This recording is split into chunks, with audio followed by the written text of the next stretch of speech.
above average. Her defense, pretty high up there, but her health, pretty disgustingly low, 1260.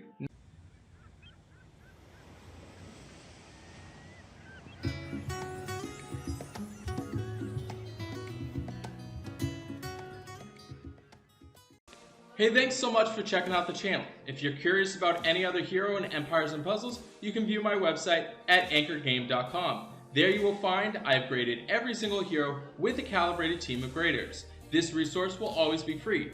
Thinking about supporting the hero grades and the breakdown videos? You're welcome to donate.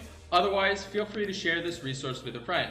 I have my exclusive line group called Anchor Cove, where you gain access to myself and tons of other experienced players with on-demand information and resources. If that piques your interest, all that information is on the opening page of my website with a short video. Let me dive into today's hero breakdown. Hey, thanks so much for checking out the video. Today we're going to be doing a brand new hero breakdown on Ariel.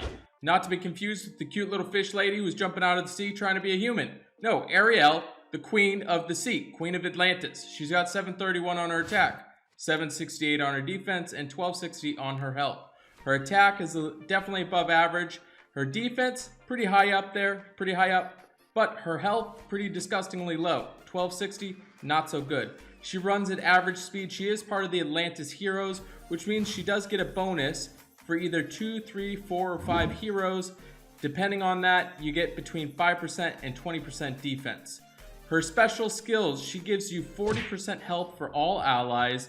All allies get 24% mana generation for 4 turns, and also dispels status ailments from all allies. She is a cleric. Overall, I really love this hero, but on Titans, that's not where she shines. This video is sponsored by Raid Shadow Legends. It is a free massive turn-based dark fantasy RPG. To try this game out, all you gotta do, go to the video description, click on the special links. You'll receive 50 gems, 1 energy refill, 100,000 silver, and 1 free champion adjudicator. All your treasures waiting for you right over here.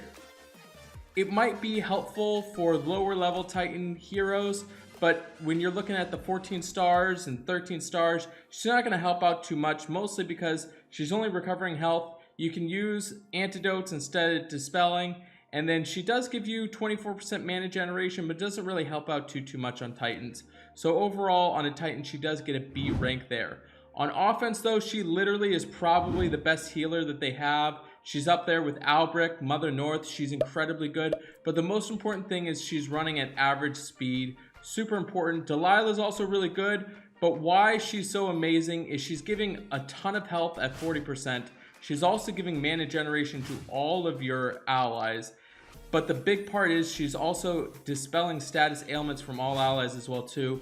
So literally probably the best healer that you can get. She's got an A+ grade on offense because she overall does everything they need, recovering a ton of health, also giving mana generation, and also dispelling. Really love this hero on offense. She does get an A+ grade on offense.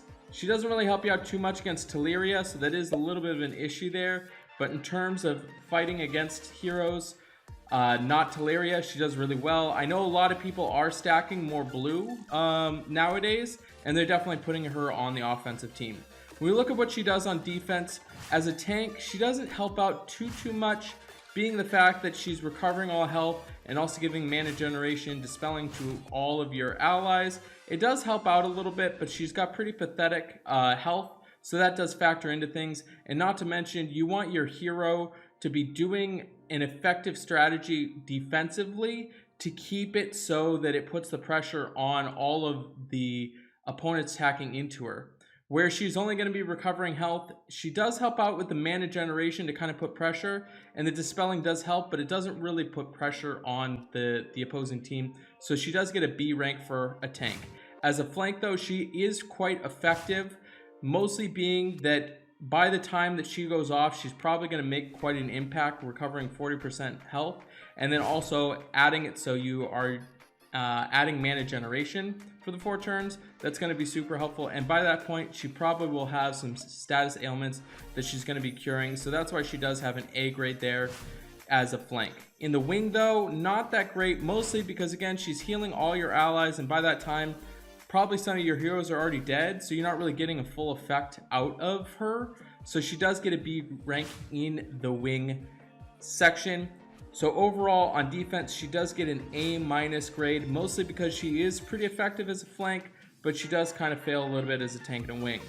When we look at what she does on the weekly grade, she does get an A grade on rush attack. This was close to an A+, mostly because of it keeps all of your team alive, 40% health, and the big part there is going to be mana generation for 24% at very fast speed is going to be definitely effective, and it's going to make it so she really punishes the opposing team because all of your heroes are going to get that bonus. So really, really good on rush attack.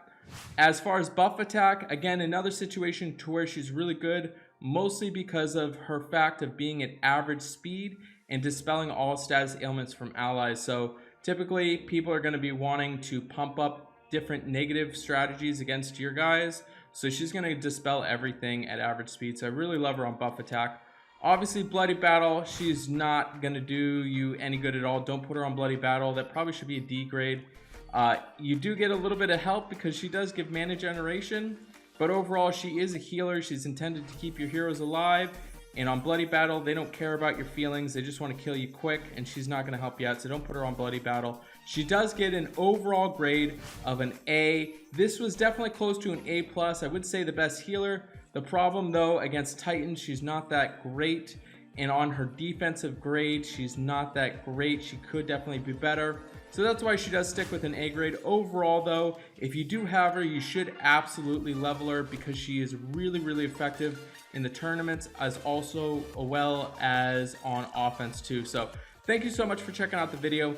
Please make sure you subscribe, check out the other content. There's a bunch of other video hero breakdowns that you should also watch right after this. And I really appreciate all the support. I'll see you tomorrow.